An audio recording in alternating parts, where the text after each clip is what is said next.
Oke, pelan-pelan. Saya turunkan dari tugas fitrah perempuan dulu ya. 1. Kalau perempuan belum menikah berarti statusnya apa? Anak. Pasti ada ibu kan? Kalau sudah menikah statusnya apa? Istri. Kalau sudah punya anak statusnya apa? Ibu. Punya cucu? Itu 1. Kalau cucunya 2? Nenek. Dah. Lihat sini. Sekarang bagaimana kurikulum surga Firdaus membentuk fitrah perempuan dari status anak di rumah tangganya dulu sampai ke status paling tinggi. Yuk kita bacakan ayatnya. Quran surah 23 ayat 1-nya dulu pelan-pelan. Qad aflahal mu'minun. Sudah? Saya pernah sampaikan, perhatikan terjemahannya. Akan menggenggam kesuksesan dan kebahagiaan. Setiap insan beriman itu. Jadi kalau kita sudah beriman dan imannya digunakan untuk bersikap, bukan hanya dengan akal, Allah jamin cepat atau lambat akan diantarkan pada kesuksesan dan kebahagiaan. Bukan hanya sukses ya, tapi kesuksesan yang membahagiakan. Suami Anda sukses di pekerjaan, tapi kesuksesan itu tidak membawa kebahagiaan ke rumah. Nyaman gak? Gak membawa ketenangan, nyaman gak? Pilih mana? Kaya tapi gelisah atau miskin tapi tenang? Kaya tapi tenang. Tetap ya pilih ketiga. Lihat baik-baik. Maka lakukan semua dengan pendekatan iman. Kalau sudah pakai iman, bahasa singkatnya niatkan ibadah. Jadi ibu tugas apapun, ya, Anda sebagai anak, sebagai istri, sebagai ibu dan ke atasnya, kalau berperan dalam kehidupan, kalau ada kalimat iman maksudnya niatkan ibadah karena Allah. Maaf dengan kalimat ini. Ibu merawat anak. Memandikan, menyekolahkan, menyayangi, memeluk sebelum tidur. Saya tanya, itu karena sayang, karena cinta atau karena ibadah? Masa? Kalau ibadah itu pasti karena Allah. Kalau iman pasti karena Allah. Alladzina yu'minuna bil ghaib. Ini ada saya lihat anak-anak dia. Ibu tuh merawat, menggendong, mendidik dan sebagainya kepada anak. Karena sayang atau karena Allah? Apa standarnya? Standarnya ketika kita mengerjakan semua karena Allah. Maka ukurannya semua yang dikerjakan akan dipastikan sesuai dengan ketentuan Allah. Di mana disekolahkan anak ibu? Jangan-jangan Anda mengatakan saya mendidik karena Allah, tapi Anda sekolahkan di tempat yang tidak pernah mengenal Allah. Di sekolahnya nggak ada pelajaran sholat, nggak ada baca Quran. Apa yang Anda berikan untuk anak Anda? Lihat pakaiannya. Katanya karena Allah, tapi dia menggunakan pakaian yang auratnya terbuka yang Allah nggak suka. Lihat mainannya. Apa yang ia kelola dengan mainan itu? Apakah mendekatkan pada Allah atau menjauhkan dari Allah? Lihat tayangannya. Apa yang dia tonton yang menjadi tuntunan dia dalam berkehidupan. Kalau ada anak kata-katanya kotor, ada anak perilakunya menyimpang, yang pertama dilakukan jangan dulu pojokkan dan marahi anaknya, kembalikan kepada sikap orang tuanya. Istighfar dulu. Maka mulai hari ini, kalau Anda ingin mengikuti jejak Sayyidah Khadijah, mulai sekarang gerbangnya dibuka. Niatkan semua kegiatan karena Allah. Nah, apa yang harus dilakukan pertama kali untuk itu? Lanjut ayat keduanya. Alladzina hum fi salatihim khashi'un. Pelan-pelan. Kurikulum yang pertama dimulai dari salat. Saya ulangi, dimulai dari apa? Kata Allah, penghuni surga Firdaus itu terlihat yang pertama dari ciri salatnya, bukan sekedar menunaikan salat. Tapi dia mencoba untuk mendapatkan kekhusyuan dalam sholatnya. Pelan-pelan. Ini saya belum bicara dengan suami ya. Bicara status ibu dulu. Sebagai istri, sebagai ibu, sebagai anak. Maka kalau ingin levelnya naik, mengikuti jejak Sayyidah Khadijah, maka yang pertama dibangun hubungan dengan Allah dulu. Dalam bahasa Arab, hubungan kuat itu yang sulit dipisahkan disebut dengan silah. Ibu pernah dengar silaturahmi? Silaturahim. Kenapa disebut silaturahim? Maksudnya hubungan perhatian yang kuat, yang saat berpisah pun masih ingat, masih mendoakan, masih mengenal. Di silaturahim yang sukses itu bukan Anda ketemu, Anda nyapa, bukan. Kalau Anda nyapa orangnya ada, wajar. Tapi kalau Anda berpisah masih ingat teman, masih didoakan, masih disupport, itulah silaturahim. Nah, ibadah yang melatih kita terhubung kuat dengan Allah, sehingga dimanapun tersambung dan dijaga oleh Allah, itu disebut dengan sholat namanya. Maka ketika diminta untuk sholat, sebetulnya itu ibadah personal yang Allah inginkan untuk merubah perilaku kita dan pribadi kita supaya lebih dekat dengan Allah. Makanya panggilannya itu bukan panggilan beban, Bu. Bukan panggilan ruku, bukan panggilan sujud. Coba dengarkan kalau orang yang sedang azan, muadzin itu sholat. Ya, azan, maaf, saat sedang mengumandangkan azan. Hayya 'alas shalah. Ayo sholat. Setelah itu apa? Hayya 'alal falah. Ayo sukses, ayo bahagia. Falah itu kalau sudah digenggam jadi aflah. Orang yang menggenggam kesuksesan, kebahagiaan. Qad aflahal mu'minun. Orang beriman pasti menggenggam kesuksesan, kebahagiaan karena dia dekat dengan Allah. Maka saya kembalikan, kenapa yang pertama yang dilatih adalah sholat dan itu mutlak bagi seorang perempuan. Karena nanti curhatan terbesar ibu ketika menghadapi tantangan dalam rumah tangga, itu akan banyak persoalan-persoalan yang diringankan oleh Allah ketika ibu optimal dalam sholatnya. Ibu bersyukurlah, catat ini kalimat saya. Kalau ibu jaga sholat dengan baik, nanti saya tunjukkan yang pernah saya katakan minimal 40 rakaat saja. 40 rakaat. Kalau yang sholat fardu berapa? 17 ya. Subuh berapa? 2. Duhur 4, asar 4, maghrib, isya. Ingat rumusnya ya, itu nomor telepon Allah, koneksinya 24434. Jumlah 17. Sisanya 23 di mana? 12-nya rawatib. Oke. 11-nya tahajud. Ibu jaga aja dulu ini yang 40 dan lihat apa yang terjadi setelah konsisten menunaikan itu. Sebulan aja dulu. Sebulan dulu. Lihat apa yang terjadi setelah itu. Maka nanti kalau sudah terkoneksi ke dalam jiwa, sudah enak sholatnya, itu yang disebut dengan khusyuk. Suasananya beda, Bu. Bukan ngejar selesai sholat, tapi menikmati setiap bacaan dan gerakan dalam sholat. Pernah nggak ada masa-masa ketika sholat enak gitu rukunya? Pernah nggak? Sujudnya nikmat, pernah begitu? Itulah khusyuk. Itu kalau ibu sedang mencapai titik itu kemudian sholat dan minta sesuatu, itu tidak ada sekat yang terhijab yang dikabulkan oleh Allah Subhanahu wa taala. 2, saya cepat. Jangan cukupkan soleh sendiri, Bu. Karena sama-sama ingin ke surga Firdaus kan ada suami, ada anak-anak. Maka pesan yang pertama penghuni surga Firdaus itu yang dipesankan bukan dunianya tapi akhiratnya. Contoh, suami mau berangkat, biasanya ibu pesan apa? Hah? Hati-hati ya Pak, gitu kan? Ya, sukses ya. Pernah nggak ibu bilang pertama kali yang disampaikan, ayah jangan lupa sholat ya?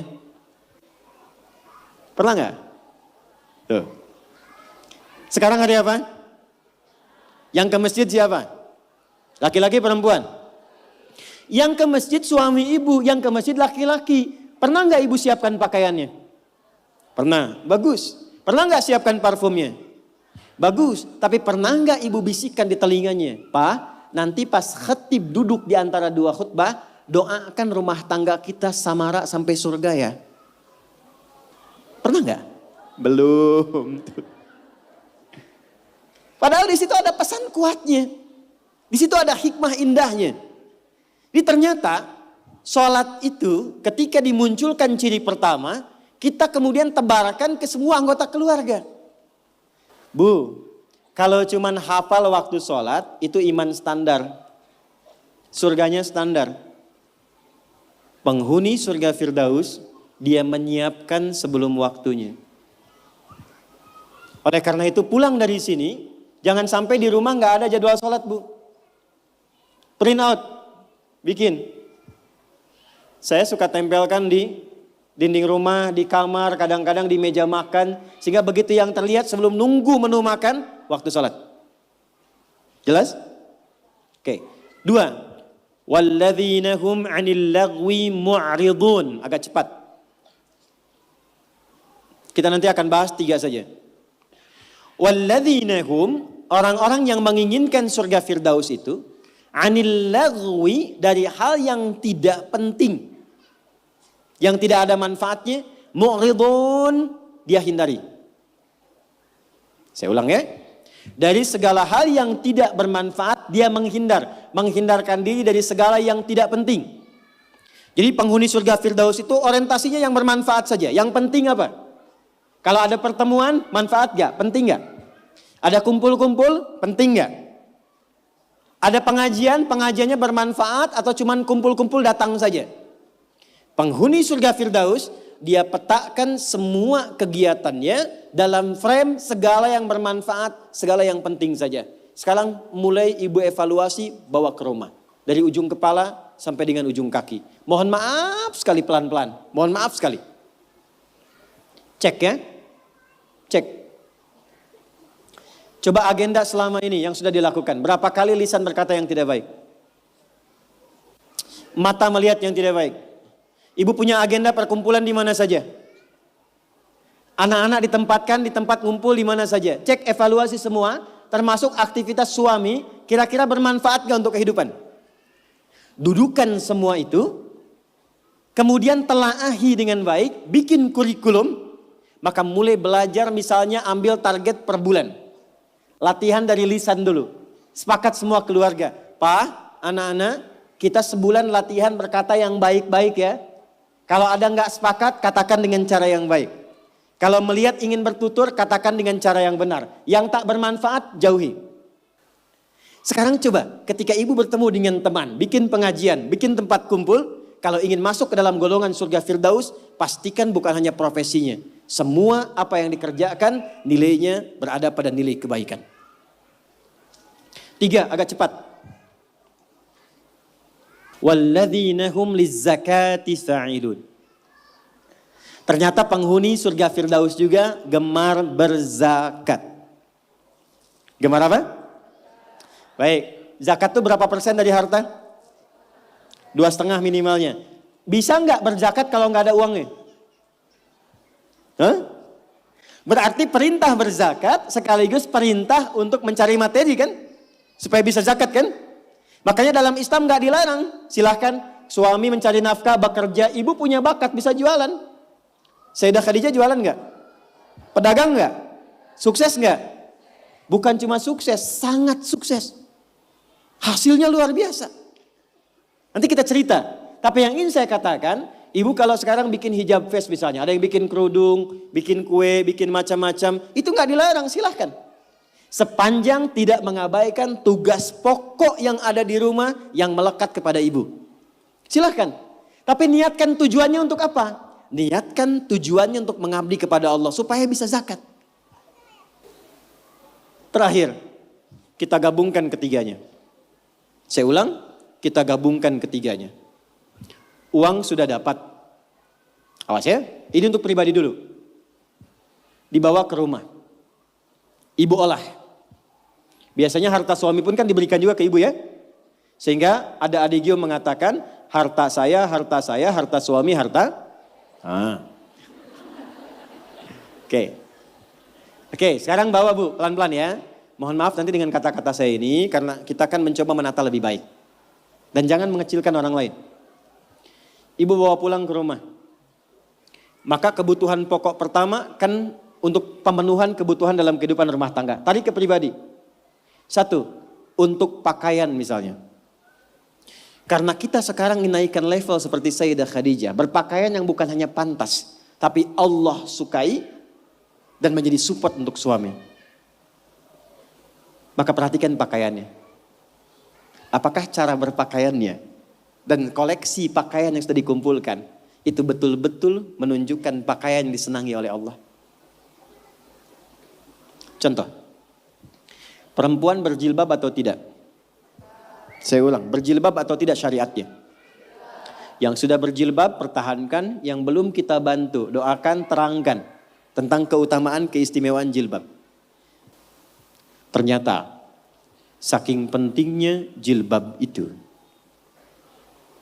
Bukan hanya di dunia. Di alam kubur pun ketika meninggal, kain kafan perempuan ditambah satu. Yang laki-laki gak punya. Apa itu? Kerudungnya. Saking pentingnya. Jadi ketika dalam kehidupan dunianya pun misalnya belum mengenakan sepenuhnya, itu saat pulangnya mesti dipakaikan kerudungnya dalam kafannya. Sebetulnya apa fungsi jilbab itu? Yuk kita tarik dulu pelan-pelan. Buka Quran surah ke-33 Al-Ahzab ayat 59. Nanti setelah itu saya tarik kepada suami untuk mensupport. Surah ke-33 Al-Ahzab ayat 59. Ada ayatnya, ya ayyuhan nabiyyu qul li azwajika wa banatika wa nisa'il mu'minin. Ada? Yudnina min jalabibihinna. Dzalika adna an yu'rafna fala yu'dzain. Ada? Asalnya Bu, sebelum ayat ini turun, itu masih ada yang berkerudung, masih ada yang tidak berjilbab. Biasa saja. Tapi tiba-tiba ada kejadian. Perempuan muslimah malam-malam ingin ke toilet diganggu oleh preman-preman Madinah dari Yahudi. Maka dilaporkan kepada Nabi, turunlah ayat ini. Maka Allah sampaikan, ya ayyuhan nabi, wahai Nabi, qul li azwajika, mulai hari ini sampaikan pada semua istrimu, wa banatika, anak perempuanmu, dan nisa'il mu'minin, bukan cuman perempuan, nisa'il mu'minin, perempuan-perempuan yang memang merasa punya iman, yang yakin dengan anugerah Allah. Yudnina min jalabibihinna, mulai detik ini kenakan jilbab oleh mereka. Dzalika adna an yu'rafna, maka ketika jilbab dikenakan, aku akan perhatikan sebagai identitas untuknya. Di identitas ibu sebagai perempuan di hadapan Allah itu salah satunya ketika ibu mengenakan jilbab yang dikenakan itu dengan model apapun. Tapi belum berhenti ayatnya, belum berhenti. Perhatikan kalimatnya. Asa ayyurafna, maka ketika dia kenakan jilbab itu semua mesti kenali. Dialah perempuan yang beriman. Fala yu'dzain, dan setiap laki-laki yang beriman mesti punya komitmen melindungi dan menjaganya. Jadi ketika ibu kenakan jilbab itu kami yang laki-laki, yang pria-pria mukmin ini, itu terikat dengan komitmen kepada Allah. Kalau ibu ada yang ganggu, ada kesulitan, kami mesti bantu. Itu asalnya. Di Allah turunkan ayat hijab, jilbab itu bukan sekedar ingin menutup, tapi memberikan kemuliaan pada perempuan. Dan ini fikih jarang diketahui laki-laki juga. Jadi ketika ibu ke pasar nih ya, kesulitan misalnya, beli beras sulit, terlihat ibu pakai jilbab tuh. Itu laki-laki itu yang melihat itu langsung respon bantu. Dan Allah jadikan itu mengikat dalam fitrah hati setiap insan beriman. Itu poinnya. Sekarang ingin saya katakan, ketika Allah memberikan hadiah yang sangat luar biasa dan mengistimewakan, diambil gak? Diambil gak? Maka perhatikan, kalau di era Sayyidah Khadijah hasil niaganya diserahkan untuk dakwah Nabi, maka di era kita dibalik. Apa yang dihasilkan oleh suami diolah oleh istri perempuan, ada pendapatan dari istri dikumpulkan, coba dari situ kreasikan untuk membeli atau mendapatkan sesuatu yang Allah sukai. Punya anak perempuan, apa yang Allah sukai dari perempuan ini? Ibu kalau nggak percaya silakan ya, kasih makanan yang halal, kasih pakaian yang paling benar, nanti cek, masukkan dia ke sekolah Quran. Demi Allah saya katakan, tidak tunggu lama dia akan cepat mendapatkan hafalan Qurannya. Karena ibu menyiapkan dia untuk mendapatkan kalam Allah dengan penampilan yang Allah sukai. Jelas?